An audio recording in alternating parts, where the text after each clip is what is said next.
Hello, I'm Larry Pond.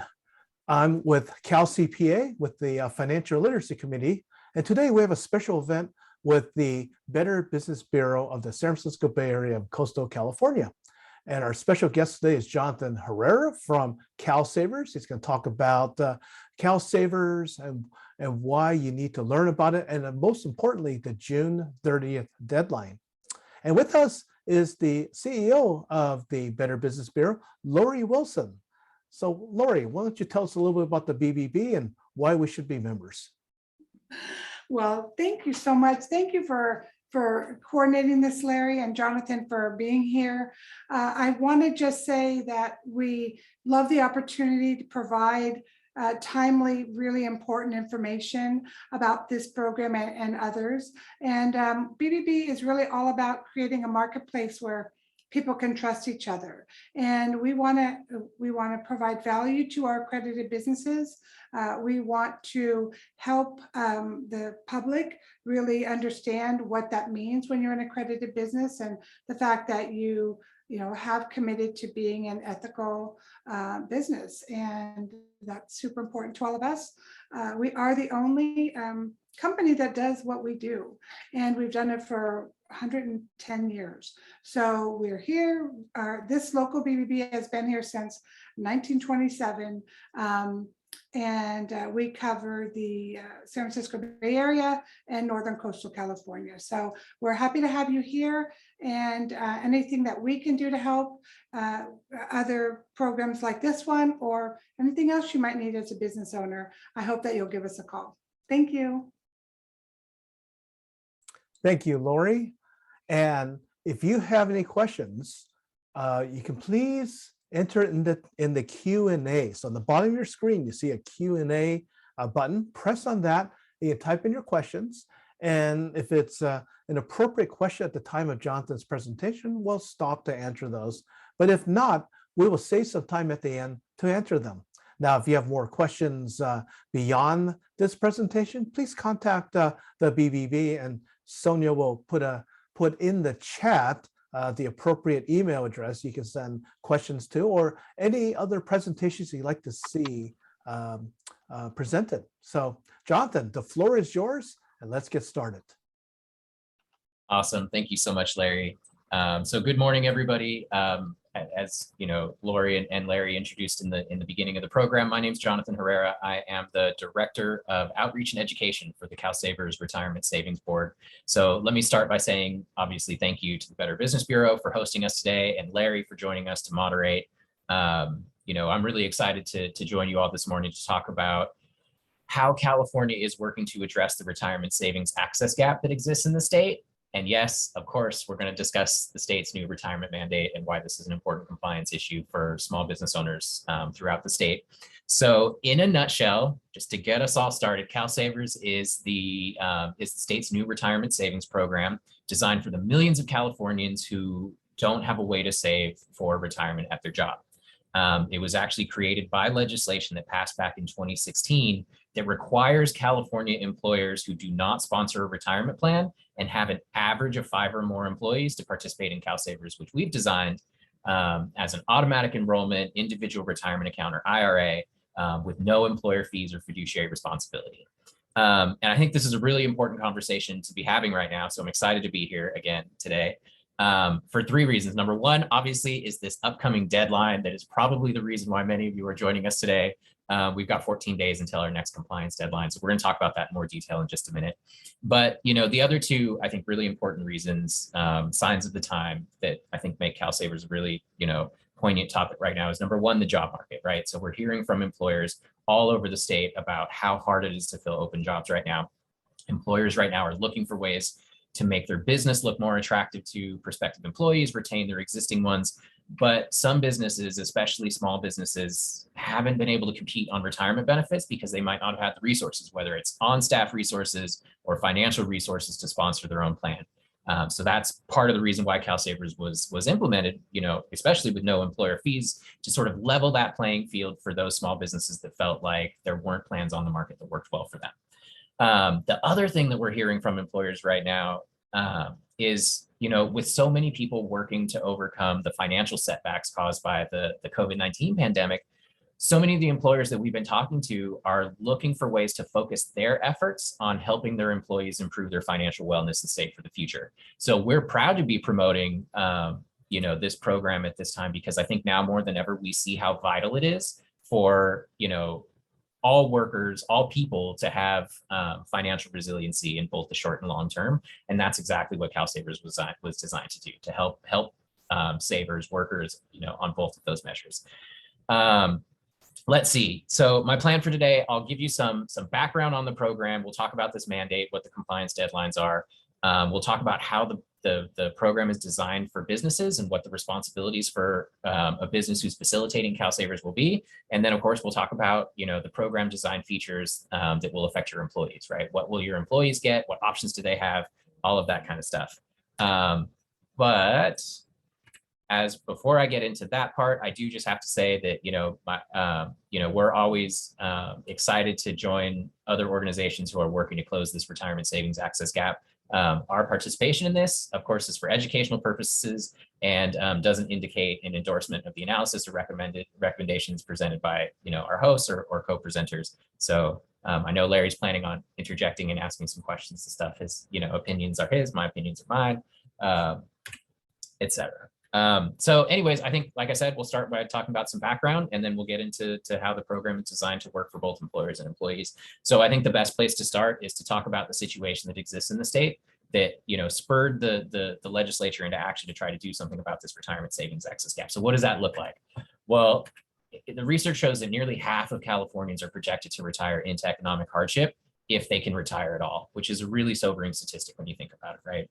And we think that a key driver of that is that there are millions of Californians. We think that this data point is out of date. We're estimating it's about 8.5 million now. Californians who are going to work every day playing by the rules but lack access to a workplace-based retirement program. And that's really important because the research also shows that workers are 15 times more likely to be saving and be on a path towards retirement security if they have access to a payroll deduction savings plan at work. It's not rocket science. We're not reinventing the wheel here. We're just talking about a simple way for employees to save automatically from their paycheck, set it and forget it, making small deposits over time to build a nest egg for their future.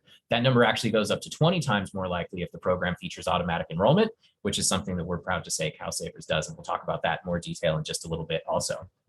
But knowing that the best way to get folks saving and on a path toward retirement security is through the workplace, back in 2016, as I mentioned, the state passed this bill that really did two important things. Number one, it did create this new mandate on California employers, which is why this is an important compliance issue for small business owners throughout the state. But number two, it also authorized the creation of the CalSavers program as an additional solution for the mandate.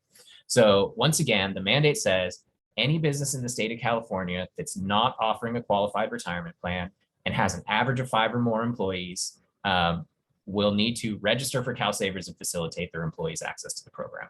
So what that means in real life is employers who have a qualified retirement plan in place are exempt from the mandate. Employers had some time, admittedly, it's starting to run out to go out and start their own retirement plan, and they'd be exempt from the mandate. But for everyone else, we wanted to create CalSavers as a really simple plug and play fee-free solution for employers to be able to satisfy this mandate.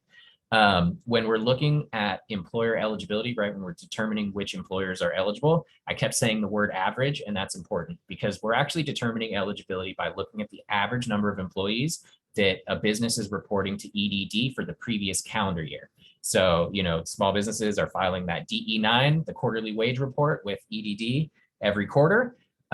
We will look at the 4-quarter DE9s that you filed with EDD and average that number out for the calendar year, January through December. And if that average is 5 or more, then that business is eligible for the program, or, which is a nice way of saying, subject to the mandate. And that, I think, is important because we get a lot of questions, especially now as we're approaching this next deadline. Well, I only have 4 employees right now, or I only have 3 employees right now. That business could still be eligible and required to join the program if that average number of employees that they had for the previous calendar year was 5 or more. Got a question, Larry? Yeah, I got some questions here. So Sure. when you're talking about employers, does it matter what form of business they're in? Do they have to be a corporation? Can be a sole proprietorship, an LLC? What type of employers are we talking about here? So we're talking about all employers. The only, I guess you could call them categorically exempt employers are government organizations, religious organizations, and tribal organizations. Other than that, any other, organization that is reporting employees to EDD and is considered an employer would be subject to the mandate. So how about a nonprofit? So a nonprofit will be considered an employer in this case here. So anybody Absolutely. who hires employees. That's right. So That's right. people who have employees that California knows about, they should be filing with the EDD. So in terms of your outreach, are employers getting letters, flyers for the last few years? Are they getting information from you? And you're getting the information from the EDD to reach out to these employers? Yeah, that's absolutely right. So, we get data quarterly from EDD, although it's the annual data that matters that will influence the eligibility of a business. And we've been using that data to try to reach out to these employers that we've determined were eligible in some cases for the last 4 or 5 years since the bill passed. And yeah, we've been doing that by mail and email. The trick with that is, of course, if the information that we get from EDD isn't accurate, then that means some of those things get lost in the mail. So I would say for any business that feels like this should apply to them, but they haven't been receiving notifications, reach out to us and we'll look you up and see if we can determine your eligibility. And how about other data sources? Is the Secretary of State helping you in any way in terms of? In this case, EDD? yeah, in this case, no, the Secretary of State isn't helping us with the information that will determine eligibility. We will accept documentation from the Secretary of State. For example, if a business reaches out to us and says, "Hey, we're closed," if they filed their dissolution of their corporation with the Right. Secretary of State, we'll take that. So we do have a couple more questions coming in. So Rona's got a good question here. Her question is, what makes a retirement plan qualified? That's a great question. And actually, I think I've got a slide coming up with a list of the different qualified plans. But basically, when we're talking about qualified plans, that means that it receives special tax treatment from the IRS. But for more information on that, we do have a list of all of our different qualified retirement plans that a business can use instead of CalSavers. It's available on our website, calsavers.com. Click on the Help Center, and it's the very first question under frequently asked questions for employers. So for example, if I already have a 401k plan, if I have a SEP, I have a profit sharing plan, those kind of things. Exactly. All right. Exactly. One more question here. Adrian's got a really good question. I know a lot of us have this question is, what if a company is based in California, but the employees work remotely in different states like Texas, Virginia, Washington, D.C.? That's a great question, and another frequently asked one. I think we get that on every single webinar that we do at least once. Yes. So yeah, I'm glad you asked the question. So it's all based on whether they're receiving California wages and subject to California unemployment insurance. So if they're defined as an employee by the state of California, then they will count as an eligible employee and should be included on the roster of eligible employees that we'll talk about in a little bit. But if you have employees who are out of state and they're not receiving California wages and they're not subject to California unemployment insurance, then they would not count towards your roster, or you would not be required to add them to your roster. They would not count towards your eligibility. But, and we'll talk about this in just a second, we did open the program for individual participation. So, even folks who aren't working for an eligible business or who aren't eligible for whatever reason, they can join the program on their own if they're looking for a way to start saving. Okay, great. Let's move on to employees. Yeah, definitely. All right. So employee eligibility, we already started hinting at it, right? So if the employee is employed in the state of California, so receiving California wages, if they're 18 years or older and have a social security number or an ITIN, they're eligible for the program. So, even some employees, like if you have employees who are under 18, they'll still count towards your eligibility because you're reporting them as an employee, but as your eligibility to participate in the program as an employer, but they won't be able to access the program until they turn 18. But you'll notice that we're not carving out part-time employees or seasonal employees. If they're receiving W-2 wages from your business, they're eligible to participate in the program and should be given the opportunity, regardless of how many hours they work. So you'll include your part-time, your full-time, your seasonal workers, even folks who might be working with you here on a visa are welcome to participate in the program. What about undocumented workers?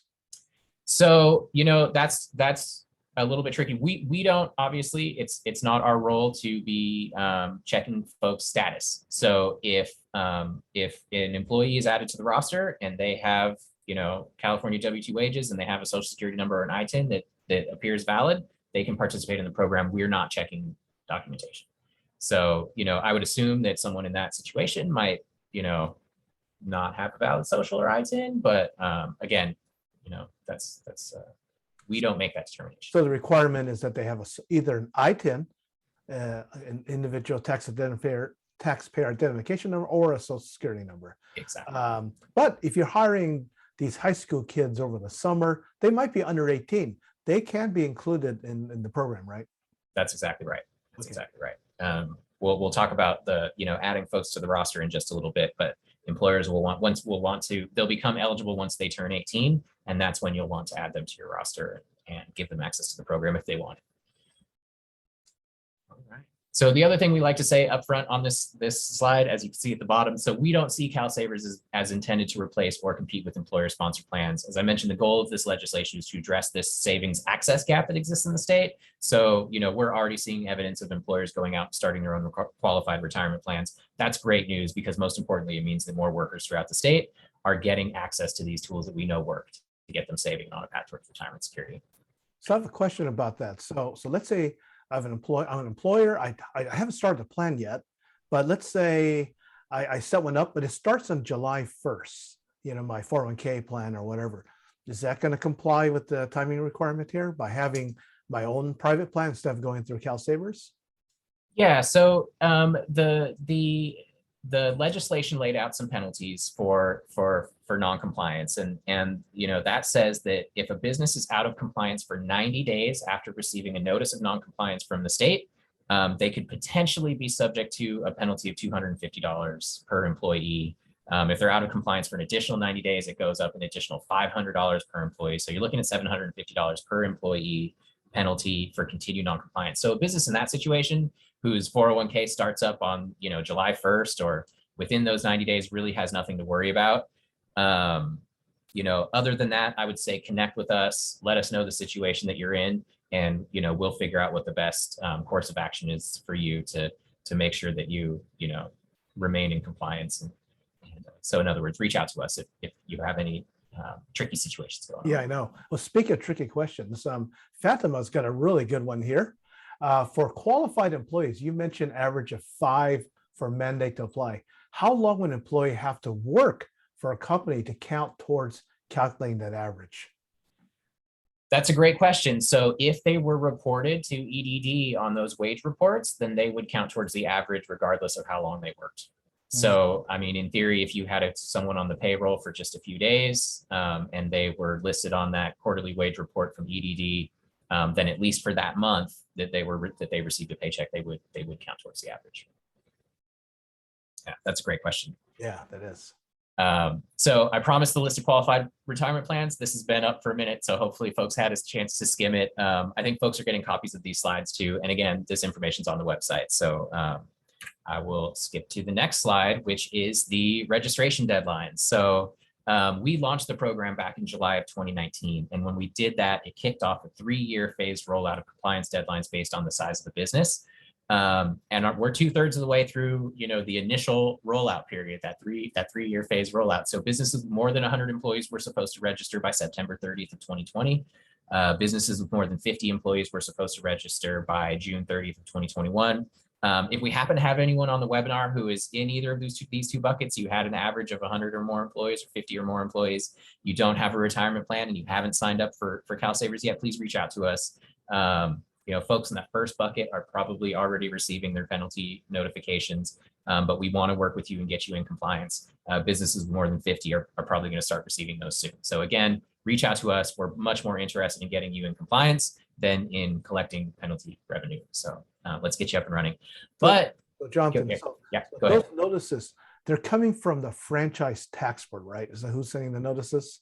So state law requires that the program send out 3 notifications first, right? So we refer to those as due process notifications, but basically it's saying, hey, you're out of compliance. And if you don't get in compliance, we're going to refer you to the franchise tax board for collection. So they'll get those 3 notifications from the program first, and then after that they'll start getting their notices from Franchise Tax Board, which is basically the penalty assessment at that point. And I think a lot of people throw them away because they think it's advertising or marketing, and they go, oh, they're just selling me something. And no, you should read the letter, see what it says. Yeah, that's right. We've actually received some complaints, if you want to call it that, our notifications that we've been sending folks look too much like marketing material and not like a state compliance notice. Mhm. And so yeah, that was definitely a challenge that we were dealing with. But if you're receiving those notifications from us, it has the seal of the state of California on it. It has our brand logo on it. That's us. Don't throw away your mail. Don't throw it away. Or pass it on to your CPA at least, and let us read it. Exactly. But this next deadline that we have coming up on June 30th of this year is the big one. So this is the one for businesses with 5 or more employees. Again, that's the average for the previous calendar year. But about 90% of the eligible businesses that we've identified exist in this bucket. So this is a big deadline coming up. As you'd expect, folks are waiting until the very last minute. We'll probably have a surge in registrations over the next couple of weeks and through the next month. But that's okay. Like I said, we just want to get folks registered and in compliance and help you out. So again, get connected with us. I've got contact information coming up. This last gold bar here is a relatively new one. So as I mentioned, every year in April, we get fresh data from EDD that has the previous calendar year's wage reports that employers are filing. So every year, we're going to start identifying businesses that are newly eligible, right? Ones that weren't on our radar before, maybe they opened recently or something like that. So every year, we're going to identify new employers who are newly mandated for the program. And those newly established businesses will be subject to the mandate and will be given a deadline for compliance by December 31st for the end of that calendar year. So just for context, we identified about 20,000 newly eligible businesses that we're going to start reaching out to and delivering those notices to and letting them know that they've got until December 31st, 2022. So that's another reason why some businesses might not have been receiving notifications yet. If there was a period of time where we hadn't been able to determine that they're eligible yet, then we wouldn't have started communicating with them yet. But they may end up in our next bucket here. So Jonathan, got another question here. So okay, not only do I have people on W-2, they're employees, a lot of subcontractors, a lot of 1099s. Do we need to count those people? So the 1099 employees or workers won't count towards your eligibility as a business, and they do not need to be added to the roster of eligible employees because they're not considered employees by state law.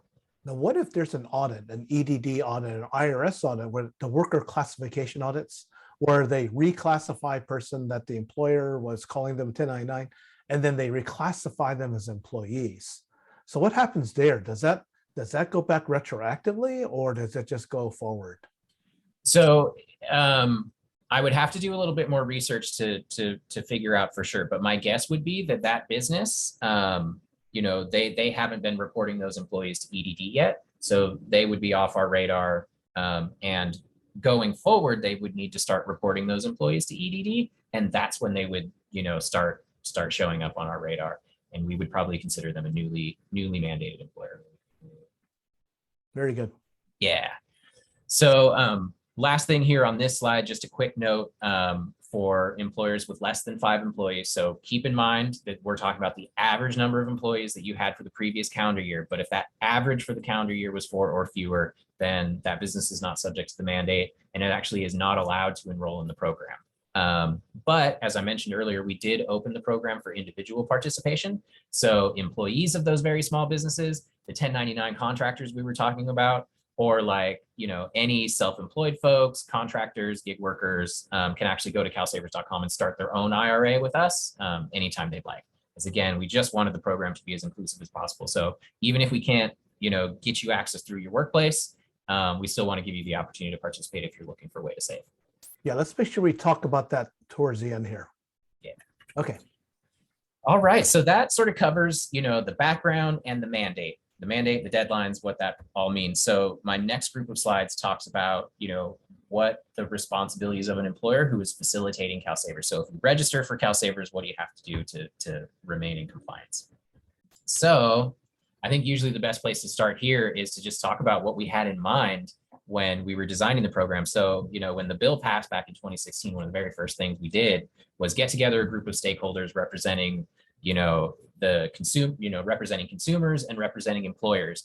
And what we wanted to know from the employer community and small businesses in particular is, what is it about retirement savings programs on the existing market that make it hard for employers to offer retirement savings to their employees? And over again, we'd hear these same three hurdles from employers. It's the administrative burden, it's the fees, and it's the fiduciary responsibility that a business takes on if they're sponsoring their own retirement plan. So we tried to address all three of those things and had those in mind when we designed CalSavers. So we've tried to make it as easy as possible for employers to facilitate. We're working with employers, getting their feedback all the time from our registered employers, trying to identify the bumps in the road and smooth those out. We're also working with payroll providers to encourage them to integrate with us so that, that would completely alleviate the employer's responsibility if the payroll company, assumes the responsibility for helping them make the contributions. There are no fees for employers. So I mentioned that before. There's no, out-of-pocket startup costs, no out-of-pocket fees going forward. The only cost for employers is going to be the bit of administrative work that it takes to build the CalSavers process into your existing payroll process. But the feedback from the vast majority of employers that we've registered so far are saying that it's easier than they thought it was going to be. And once they get one or two payrolls under their belt, it's an easy process. They got the habits in place.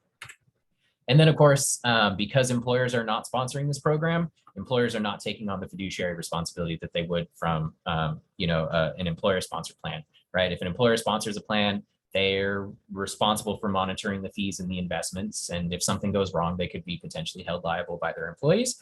But since employers are not sponsoring CalSavers, it's sponsored by the state.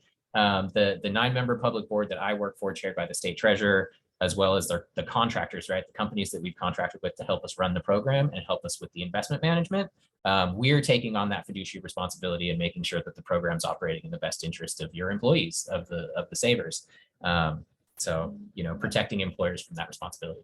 Yeah, I got some more questions about that too. So Sure. CalSavers takes on these burdens in terms of the paperwork and all that. So among that paperwork, when you have an employer sponsored plan, you have to file a tax return, a Form 5500.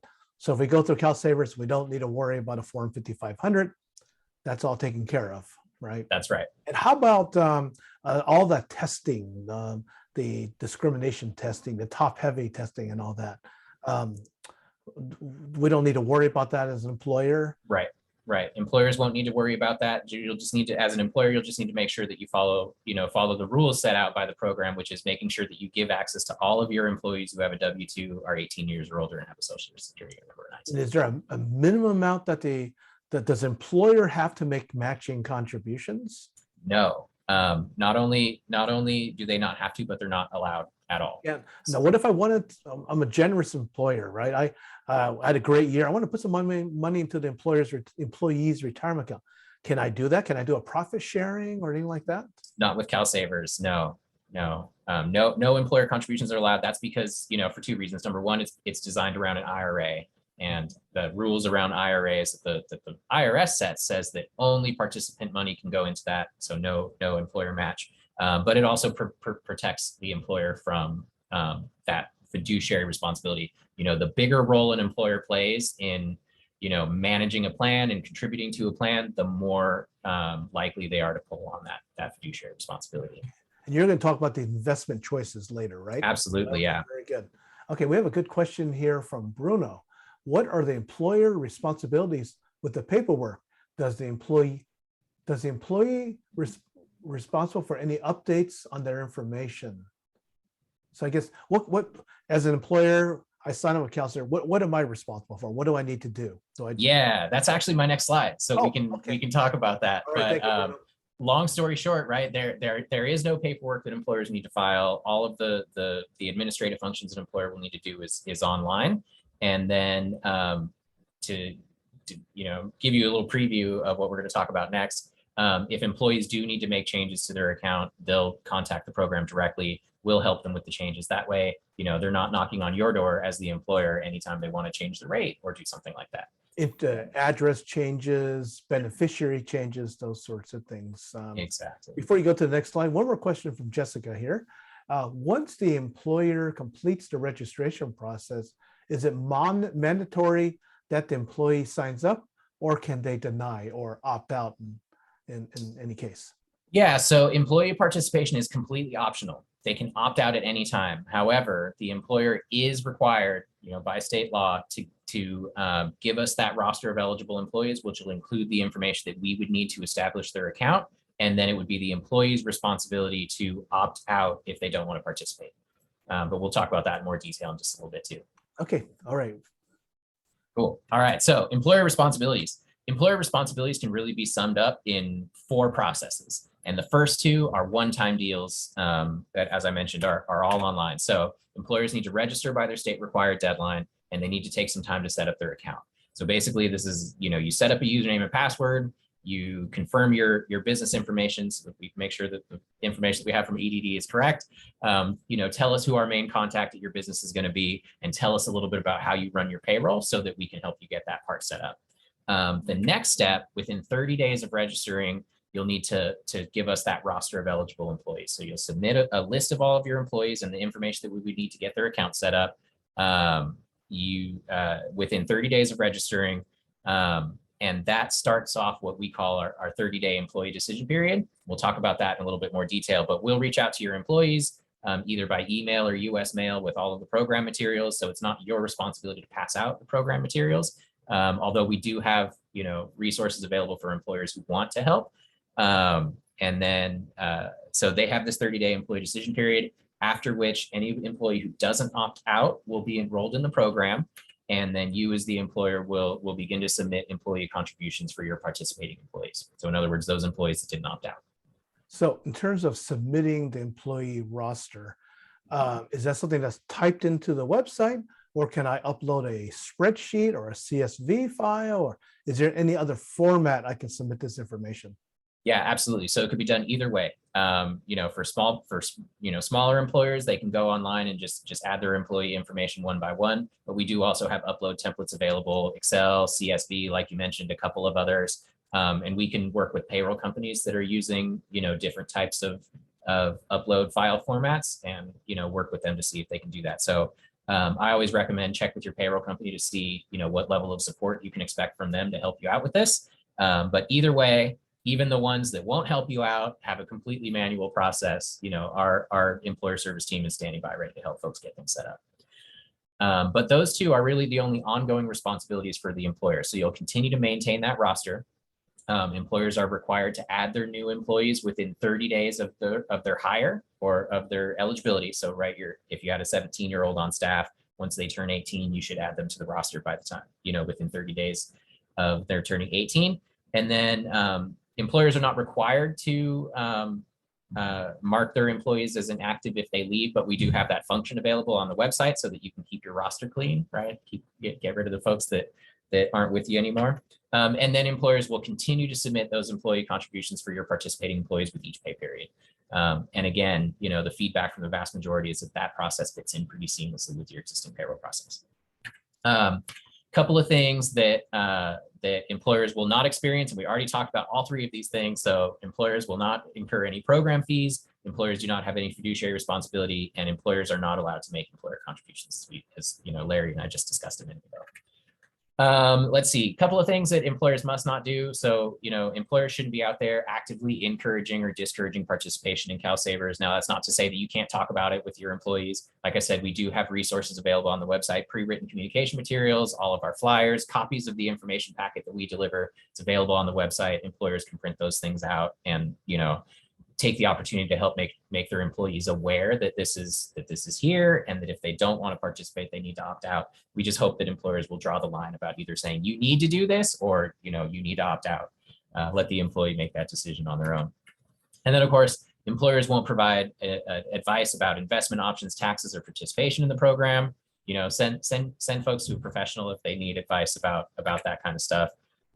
Employers won't manage the investment options, process distributions, or manage any of the changes that employees need to make as part of their, participating in the program. So again, from that stakeholder group that we got together early in the process, a lot of the small business owners in that group said, you know what, I don't want to be responsible for for handing out things or collecting and filing opt-out forms. Like, make this as easy as possible so that I don't have to touch it.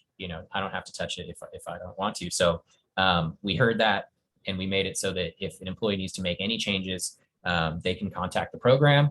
We will update the account, and then we will communicate anything that changes that affects the payroll to the employer. During the registration process, employers can set up email notifications. So if an employee makes a change, they'll get an email notification, and that information is also available in real time on the employer portal. So you always have access to that information if you need it. But yeah, to the earlier question, no other paperwork. So it's just a matter of uploading that roster template and then maintaining it, right? Adding your employees as they come on. And then for submitting contributions, that's another process where, again, check with your payroll company to see if they'll help you with that part. But even if they don't, all you have to do is basically upload a list of the employees who are participating and how much their contribution is, and then send us the funds. And that could be done by either ACH transfer. Folks can even register their bank account with CalSavers, and we can automatically debit the amount for the contributions, or you could send us a check or a wire transfer. So again, it's just a matter of letting that deduction run in your payroll and then sending us the information about who's participating and for how much for that pay period. So a question about that. So can that be done on an annual basis, or does it have to be done at every paycheck or monthly? What's the timing on that? Has to be done with every paycheck, With right? every paycheck. Okay, yeah, that's good. That keeps people out of trouble, because for federal law purposes, you can delay it, and that's where people get in trouble. Yeah. Kind of borrow the money, quote unquote, and you're not supposed to do that. Right.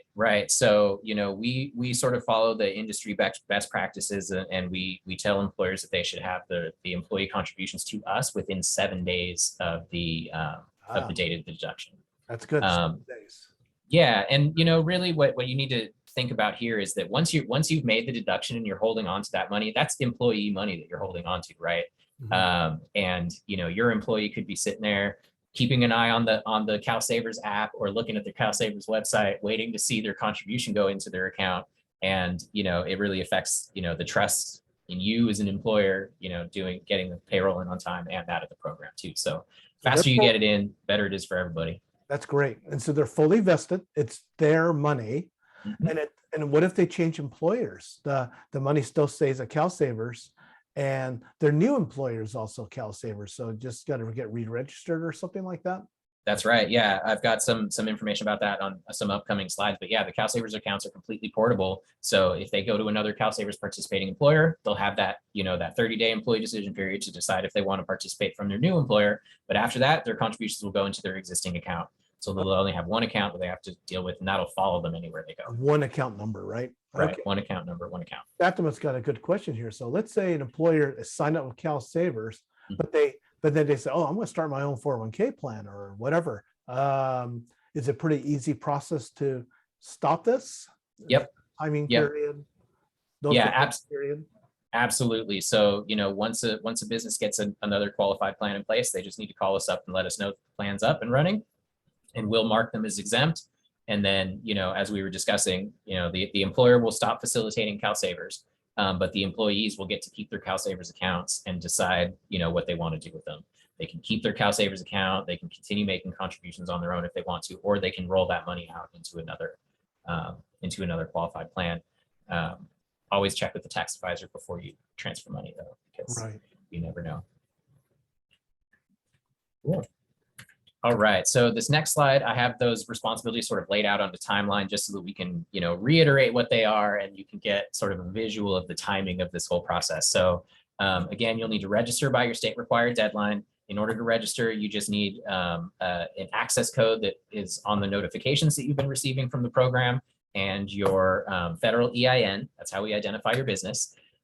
Within 30 days of registering, you'll need to set up your account and upload that roster of employees. Again, you can do that one by one, or you can, use one of our upload templates and, upload your employees in batches. That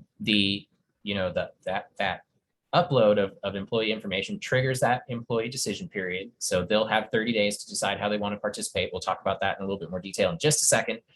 During this period, you're sort of waiting to see which of your employees are going to opt out, which ones are going to be participating. But this is a good opportunity for you to reach out to your payroll company and see, again, what level of support you can get from them. But after that 30 days is up, your employees will be enrolled in the program, and you as the employer can start sending the payroll contributions. We're usually looking at the first or second pay period after that 30-day employee decision period. And so, again, that's a good opportunity to work with your payroll company to get the deduction set up. And you can always reach out to our employer service team to get any additional support from our side as well. So Jonathan, so for example, where did I get my access code? I lost my letter or whatever. So call there's a number to call. Yeah. Okay. Yeah. So at the bottom of the website, you'll see the number for the employer service team. Just call that number and they can help you look it They'll up. look you up based on your EIN number. Exactly. Okay, perfect. Exactly. Yeah. Cool. All right. So that covers the employer responsibilities. The next section I wanted to talk about, what the program looks like for your employees. So what the Saver features are and what participation looks like for them. So we can get into that. Again, we already talked about this a little bit, but we've designed the program, built it around an automatic payroll deduction IRA. So the same rules that affect IRAs that you might get at your local bank are still true with CalSavers. The key difference here is we're working with you as the employer to facilitate your employees' automatic enrollment in the program and the automatic payroll contribution, so that contributions will be deducted from your employees' paychecks and deposited into the employee's IRA. And remember, that's your employee's account. It's in their name. They own it. They have control over it. And they have access to it online, on the mobile app, stuff like that. The program is completely voluntary for Savers. So, it is an automatic enrollment, but employees can opt out at any time or opt back in at any time. They can even pause their participation for a while if, they've been participating and they need to stop making contributions for a while. They can do that. That's not a problem. Just like we wanted to make the program easy for employers, our goal was the same with employees. That starts with the automatic enrollment feature, right? The concept, behind behavioral economics is remove all the barriers, get people started, get them doing the habits that you're trying to get them to achieve, and then they tend to stick with it. So automatic enrollment, it works. Folks get saving and on a path towards retirement security, but those folks who do want to engage with the program and customize their settings can do that. We'll talk about the different options for customization in just a minute. We already talked about the portability of the program. So again, the saver will keep their account even if they change jobs. If they're working multiple jobs who are CalSavers participating, they can be contributing from multiple employers into their one CalSavers account. And then, like we said, if they leave a business, hopefully they don't. But if they leave your business, then that account will follow them wherever they go. And then, there are never fees for employers. We talked about that beforehand. That's because the program is self-sustaining based on a small fee that we charge the participants. So the savers will pay a small fee. It's less than 1% of their total assets. I'm pretty sure I have a slide on that. I might have cut it for time, but we'll make sure we talk about it if it is cut. But that small fee covers the administration costs and the investment management costs, just like any other retirement plan that you might find somewhere else has a small fee to maintain the program. So the next thing I wanted to show you was that same timeline, but this time from the employee's perspective. So what would the onboarding process for the employee look like or for CalSavers look like for the employee? Well, it all starts with the employee when the employer uploads that roster of employees into the portal. So once the employer uploads their information into the system, the program will begin sending notifications to the employee. We send minimum of 3 messages to each employee during that 30-day employee decision period. If you give us their email, that's how we'll deliver those messages. If you don't have an email, or if you don't give us their email, then we'll deliver them by US mail. A residence address is required, but you can give us a mailing address if you have one. So if your employee is using a PO box or something like that, we'll take that, and that's where we'll deliver the message.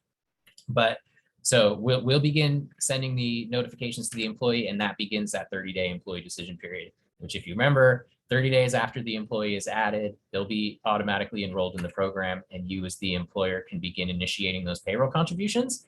But let's look a little bit closer at the 30-day employee decision period from the Savers perspective. So really, during this period of time, your employees have 3 options. Option number 1 is they do nothing, right? In which case they get automatically enrolled in the program at the default settings, and we'll talk about those in just a second. Option number 2, and this is what we encourage them to do, right? Our notifications say, CalSavers is coming. please come to our website or give us a call to learn more about the program, customize your account if you want to. But most importantly, we let them know that they need to opt out if they don't want to participate. So that's option number 3, is they opt out. And there's 3 ways that they could do that. We wanted to make that part easy as possible too. So they can call us over the phone, and we have an automated system where folks can opt out. They can do it online. So the folks who get the email notification, there's a button that they click, brings them to the website. They click a couple more buttons and they're done. Option number 3 is for opting out, is they fill out an opt-out form and send it in. I always recommend the phone or the online method because it's real time. So if an employee opts out, it gets recorded that day. With the mail, there could be some lag time between when they send it and we receive it. And if there's a pay period in between, then you as the employer would be required to submit contributions. If the 30-day decision period is up and we haven't received their opt-out form yet, then there's a potential that they could end up doing a contribution before we get the opt-out form. So the next thing I wanted to talk about was, what happens if they get automatically enrolled? What are the standard or default settings for the program? So we built the program around a Roth IRA. So those are the post-tax contributions. So all the contributions that go into this one are after tax. The reason why we chose that, 2 reasons we think are really important. Number 1 is the after-tax contributions have the benefit of tax-free growth. So you pay taxes on the way in, but that means that, all of the interest that you earn, all of that money that you've accumulated in your account, when you reach retirement age, you get to withdraw that money without ever paying taxes on it again, because you already paid taxes on the way in. You don't even have to report it to the IRS again. The other benefit is with the Roth IRA, because taxes are paid on the way in, you can withdraw contributions from that account without paying taxes or penalties before you reach retirement age. Contributions only, right? If they withdraw interest, then there is a potential that if they withdraw their earnings, that those earnings could be taxed and possibly penalized. But at least participants would have access to their contributions if they had an emergency or needed to take some money out, they could do that. As far as contribution rate goes, again, this is if they don't customize their settings, we'll start them off at 5% with automatic escalation. So it's 5% of their gross pay deducted from their net. And then every year we're gonna add 1% to their rate until it reaches 8%. And again, the idea there is get them started at a relatively comfortable rate and then nudge them up a little bit every year so that, they could be achieving a better outcome in the end. And then for investment options, we wanted to make sure that everybody had a relatively appropriate investment mix based on their age and time to retirement. So it's really built around what they call a target retirement fund, which is basically a mutual fund style investment where all of the underlying investments are what they call the asset allocation, which is really a fancy word for just the mix between stocks and bonds, automatically adjusts over time so that it becomes more conservative as the person gets older. So, an 18-year-old who's just starting out with the program, their investment mix is going to be weighted a little bit more towards the stocks. Because it's more aggressive, but they have time to ride out the market if it goes up and down, but it'll automatically adjust every 5 years to become more conservative as they get older. That way they're taking less risk once they're getting closer to when they need to use the money. So for the first 30 days, we'll put all of the contributions into a money market fund, which is basically a cash position, which doesn't have any market exposure. That's for those folks who get automatically enrolled and didn't realize it and want to get out, after a contribution or two. But after those 30 days, we'll sweep all that money into the target retirement fund, and then all the subsequent contributions will go into the target retirement fund. But like we said, we wanted folks to be able to engage with the program and make customizations if they want to. So obviously, post-tax contributions aren't for everybody. Some people like to take the tax deduction for the current year. Other people, the Roth IRA has income limits. So high income earners might not be able to participate in the Roth because they make too much money. So folks who either are high income earners or who are looking to take a tax deduction for the current year can recharacterize their contributions to traditional IRA. The good thing for the employer is this will not change the way you do the contributions. Employers will always send the contributions post-tax, after tax, and then if the employee decides to recharacterize their contributions, then we'll send them the document that they need when they file their taxes to take the deduction. So again, you won't have to worry about which employees are pre-tax or post-tax. You'll just do all of your contributions the same way or all of your deductions the same way, and then we'll work with your employee if they need to make changes.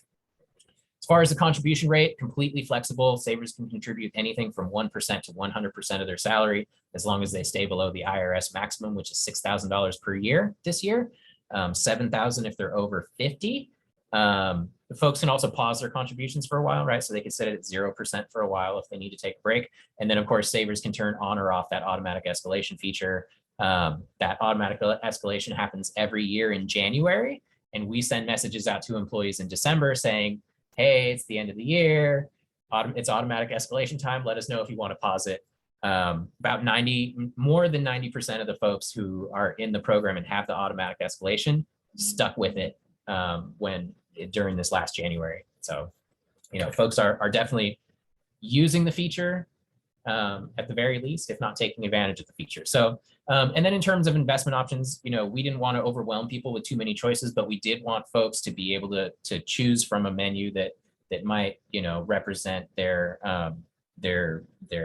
interest in investing or their risk tolerance. So in addition to the target retirement fund, we also have a money market fund. We have a global equity fund, which is a mix of stocks from around the world. That's a little bit more aggressive.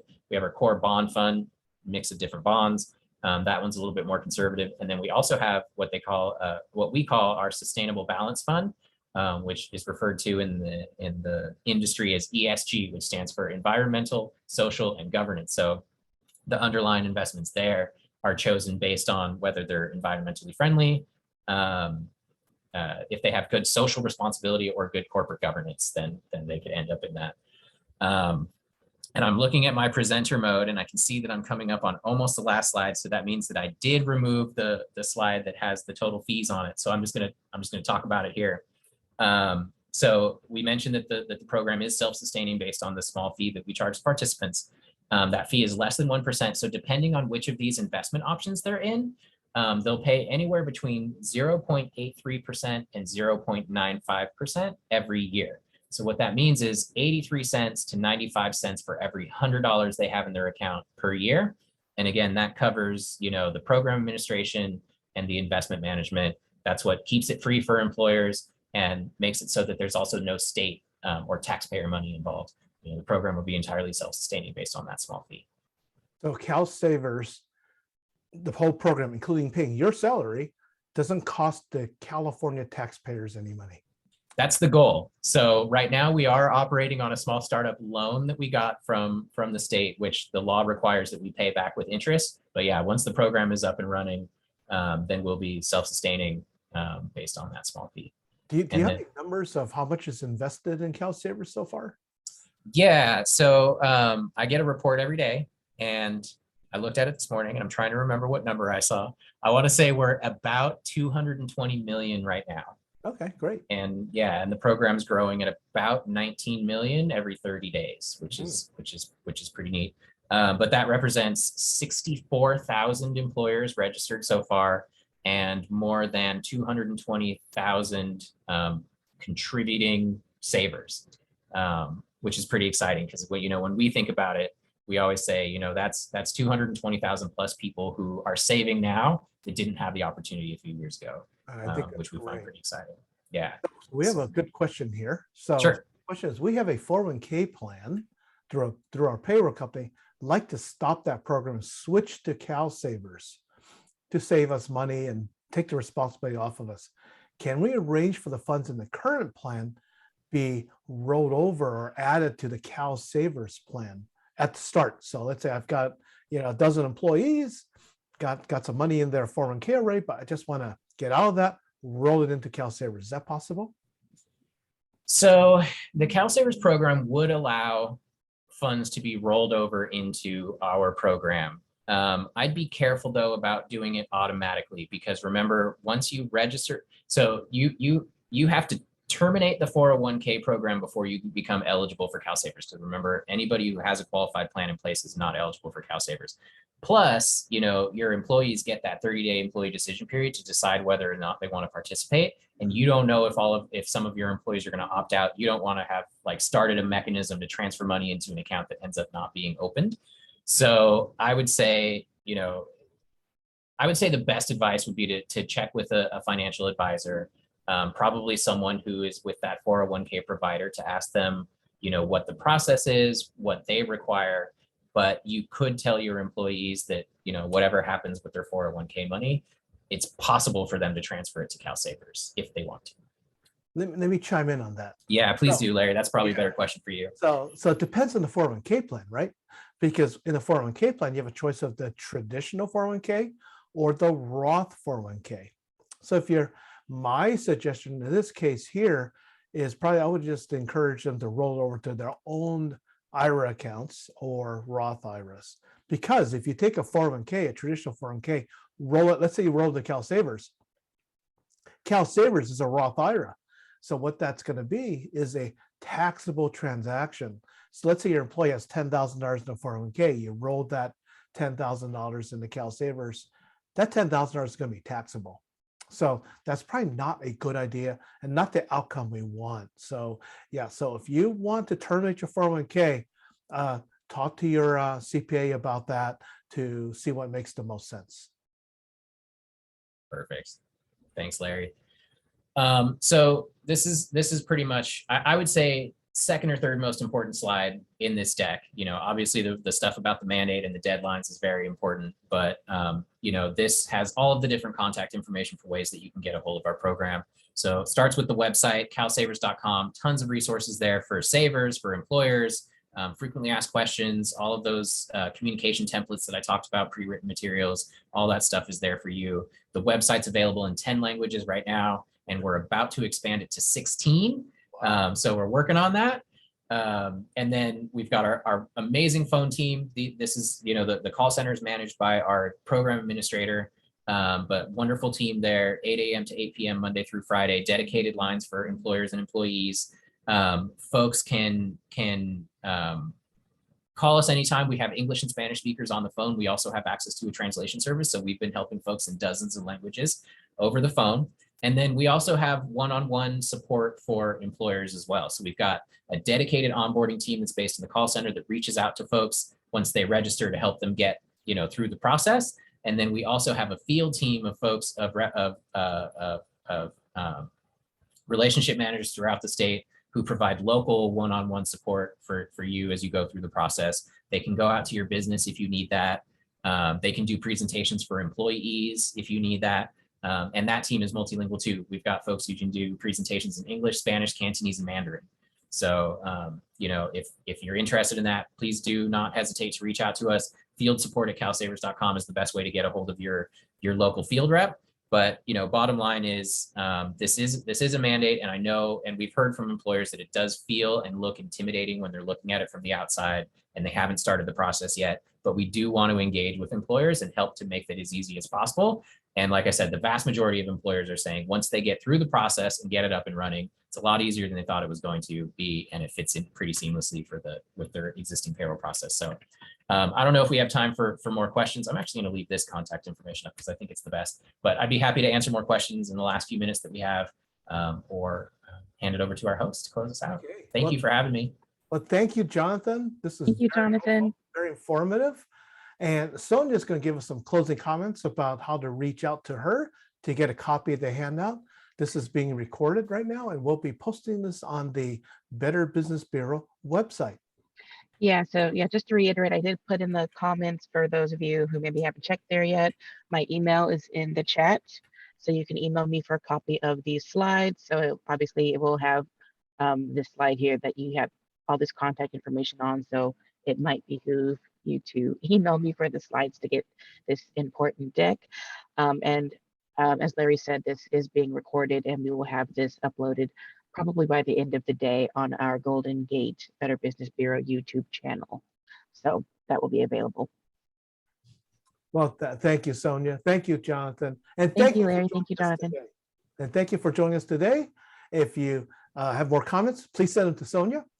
Like to see other programs you'd like us to do, any other topics you'd like to see covered, we'd be more than happy to do them for you, because this is why we're the BBB, and we're here to help. So thank you, Jonathan. Absolutely.